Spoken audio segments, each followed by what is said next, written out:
या देवी सर्वभूतेषु विद्यारूपेण संस्थिता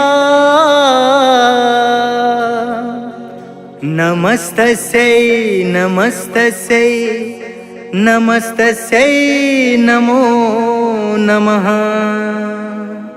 बोल चंडी माता की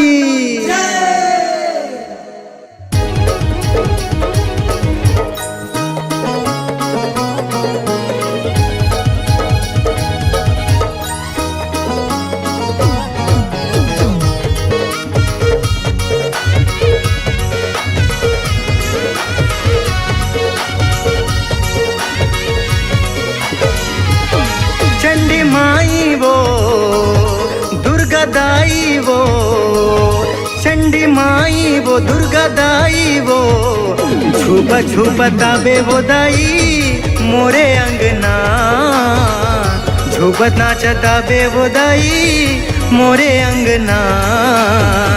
तोला मैं चढ़ावो सुपा सुपा लाई वो कोरी कोरी नरियर मैं चढ़ावो दाई वो झुपत नाचता बे वो दाई मोरे अंगना झुपत नाचता बे वो दाई मोरे अंगना।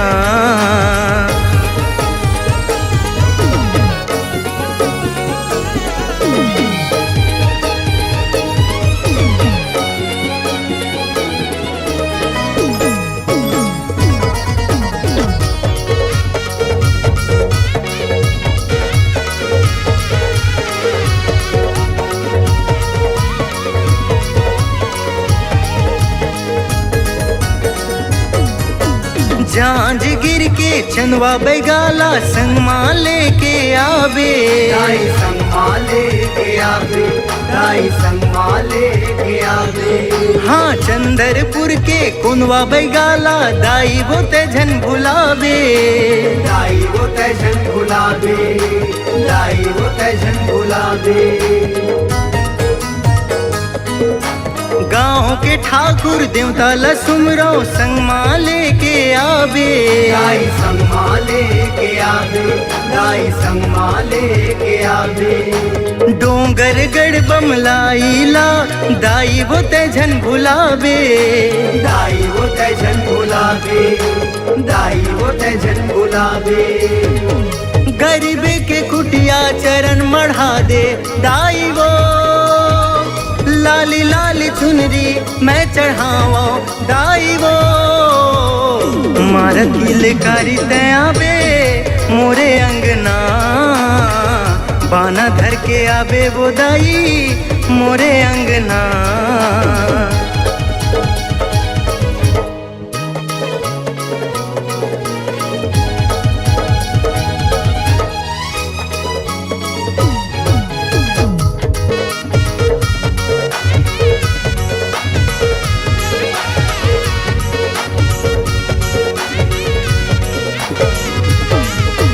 सारंगढ़ के समलाईला संगमा लेके आवे दाई संगमा लेके आवे दाई संगमा लेके आवे।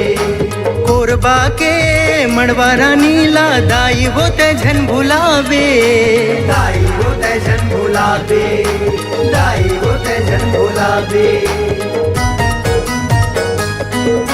रायगढ़ के मोर बूढ़ी माईला दे देबे हमरो संदेशा दाई कही देवे हमरो संदेशा दाई कही देवे हमरो संदेशा।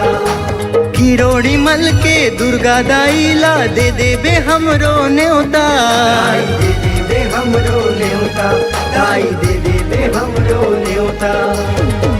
रिग बिग दीना मैं जलावा दाई वो 9 दिन नवरात्रि मैं मनावा दाई वो बिजली से ही चमकत आवे मोरे अंगना मोहनी रूप झलक दिखावे मोरे अंगना।